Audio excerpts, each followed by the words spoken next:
everyone! I was lucky enough to spend some time with the S25 Ultra and get a hands-on look on exactly what the juggernaut of the Android side is capable of doing, but most importantly comparing it to the iOS counterpart, which is going to be the iPhone 16 Pro Max. So that's exactly what we're doing, putting these two phones head to head to see exactly what's going on from an Android versus an iOS perspective, but you might be surprised. There's a lot more similarities than I originally anticipated. Let's get into it. So I do want to indicate that this is technically the 2025 flagship product by Samsung, and I am technically comparing it to the 2024 flagship product of Apple, but that's just because the release schedules are a little bit different.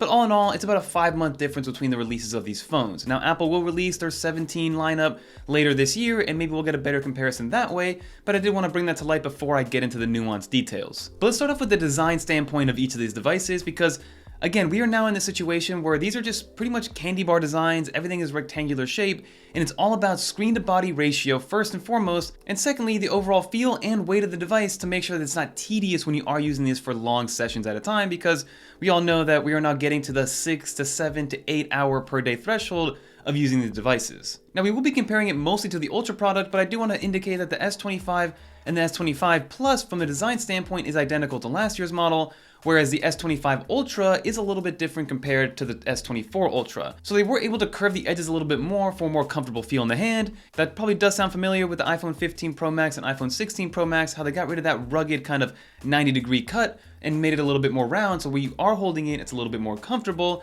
And then another design choice that they went with was that they were able to minimize the bezels that much more to go from 6.8 inches over to 6.9 inches respectively on the S25 Ultra, which again brings it up to the same exact screen size as the iPhone. Now, of course, the iPhone is a little bit more rounded off in the display and the screen versus a little bit more squared off on the S25 Ultra, but they're both very small from a bezel standpoint and both 6.9 inches. The S25 Ultra will come in 4 different colorways, 3 of them being available pretty much worldwide, and 1 of them being an online exclusive, but you're going to be looking at a white colorway, which was my favorite one because it gave the Stormtrooper look from the rear when you look at the cameras in that black, and then the white surface on the rear, and then you also have a silver option and then a black option, and then you have a full out matte black option, which is an online exclusive, which also makes the side railings that black and matte black colorway. So I kind of like that ultimate color, even though I was not able to get hands-on time with that specific color. So I did mention in the beginning of this video that these devices are still holding onto their candy bar kind of shape and design language, the same form factor. It's essentially just a rectangle with the screen being a tiny bit bigger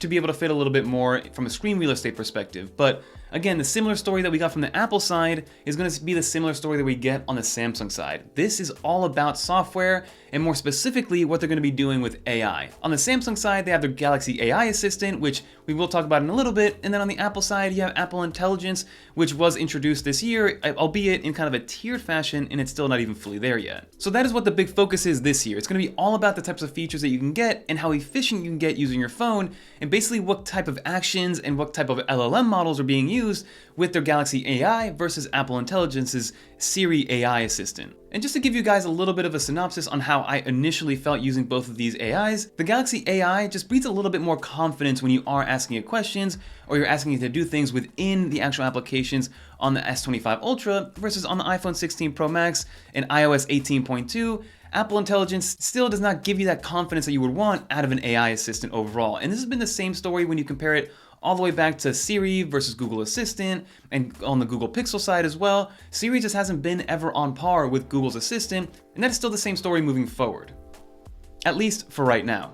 So some of the big things to shout out from a feature set perspective on the Galaxy AI front that is still lacking sort of on the Apple Intelligence front is just how much you can do from an AI perspective. First is their new AI Select, which basically allows you to pull up the sidebar and then be able to select a portion of the screen and have a bunch of different options outside of that. The demo that they showed was being able to open up a YouTube video, circle that YouTube video, and then create a GIF or a meme in real time to be able to do that.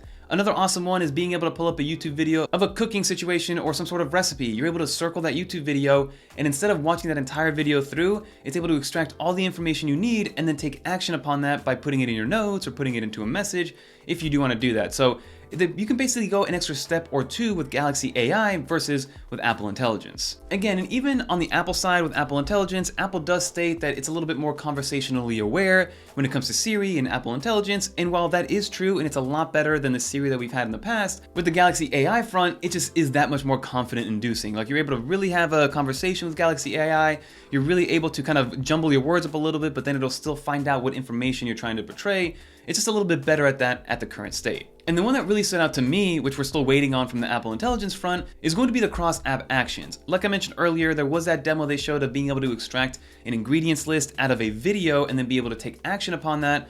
And that remains true and holds true for all of Samsung's first-party apps, as well as all of Google's first-party apps. So you're able to take any data out and then have an action being taken for you on your behalf with Galaxy AI. An example that they gave is also, for instance, bringing up Galaxy AI and asking it to look for the next football game, and you basically say, hey, find me the game, put it in my calendar, and then text all that information to my friends, and it'll take you all the way up until the send button for it to be able to send that text message to your friends. So whenever you need to take action that involves another person, there will be that final layer of you needing to take the final action.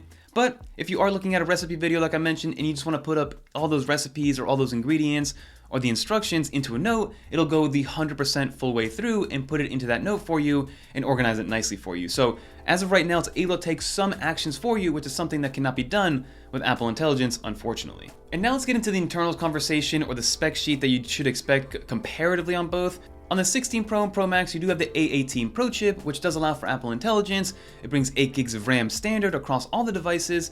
And then on the other side with the new S25 Ultra, you do have the new Snapdragon 8 Elite built for Galaxy. Now this is the first 3nm processor compared to Apple's A18 Pro, which is already a 3nm process. And they do have some nice increases overall, going 30% on GPU, almost 40% on CPU, and then 40% on the NPU from a year-over-year update. But again, very similar to Apple Intelligence, as of right now, only the 15 Pro and 15 Pro Max are the legacy devices that are capable of running Apple Intelligence. And then when I was asking about Galaxy AI and compatibility across older devices, they couldn't really give me a straight answer on what was coming over, but I do think there's going to be a tiered approach where, of course, the S25 lineup is going to get all the brand new features.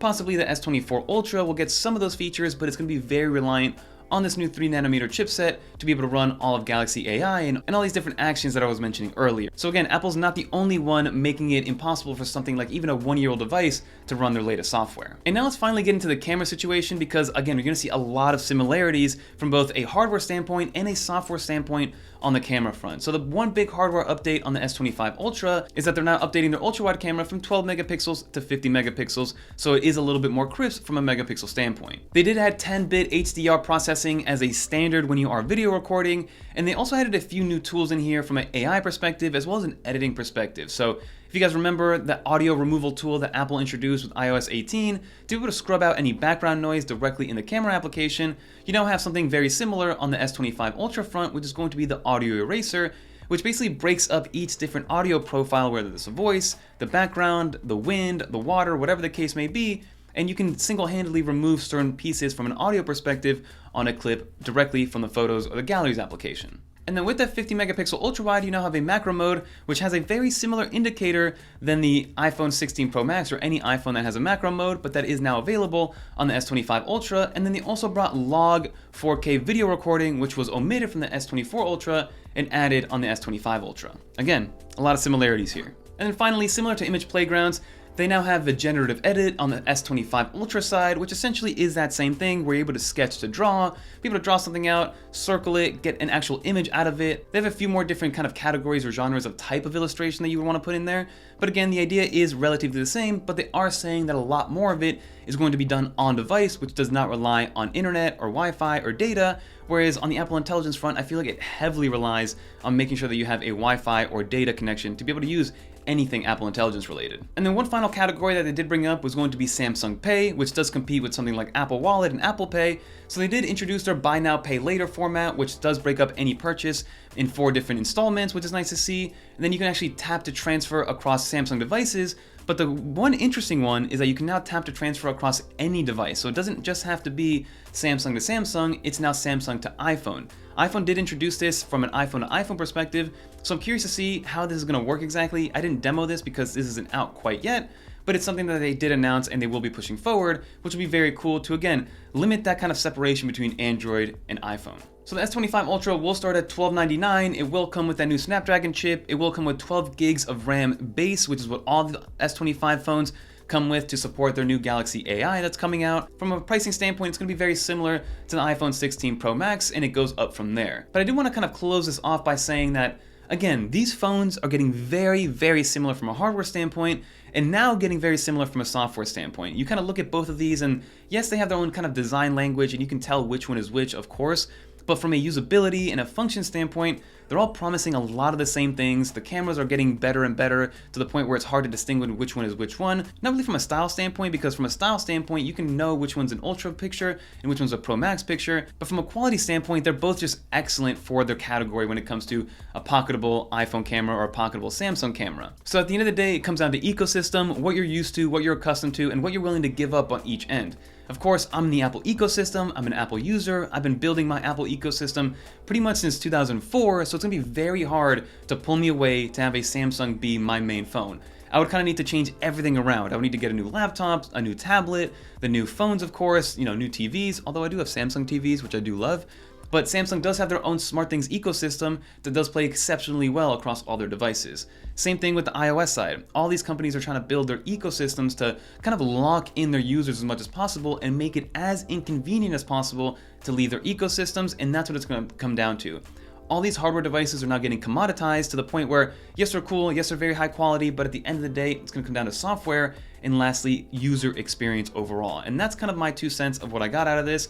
Both are exceptional phones in their own right. If I wasn't an iPhone user, I would look at this S25 Ultra and still have the same feeling of, wow, this looks great, I love the color, I love how the build quality is, it feels very robust in the hand, it felt amazing to use, it was snappy, it was quick, the 120 Hz is still there, you can upscale up to 4K and 8K, you have an 8K 30 film setting, which is something that the iPhone doesn't have, so there is a lot to like from a hardware and software perspective, but again, it's outside of my current ecosystem, which is all Apple. So let me know in the comment down below what you think. Is this something that you would consider getting? Are you coming from an Android to an iPhone? Are you going from iPhone to Android? Are you tired of what's going on from a form factor standpoint? Because it seems like we've reached kind of this peak situation of design language overall and everything's the same. Now Samsung does have their Flip and their Fold, which is in their own right a great kind of other category to deal with, and I'm hoping Apple goes down that route at some point.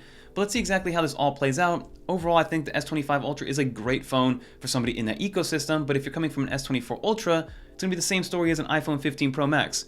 You don't really need to go and upgrade year over year anymore unless you want the latest and absolute greatest when it comes to software and not really even hardware at this point. But that'll do it for this video, everybody. If you enjoyed, leave a little dolphin in the comments down below. If you want me to get some more hands-on time with the S25 Ultra, or maybe compare the iPhone to other Android phones like the Pixel 9 Pro and things like that, definitely leave a comment down below, because I'm excited to see if people like this type of content. But that'll do it. If you want to watch more videos like this one, check out one of these videos right here. And until next time, I'm Fernando, and I'm out of here, everybody. Peace.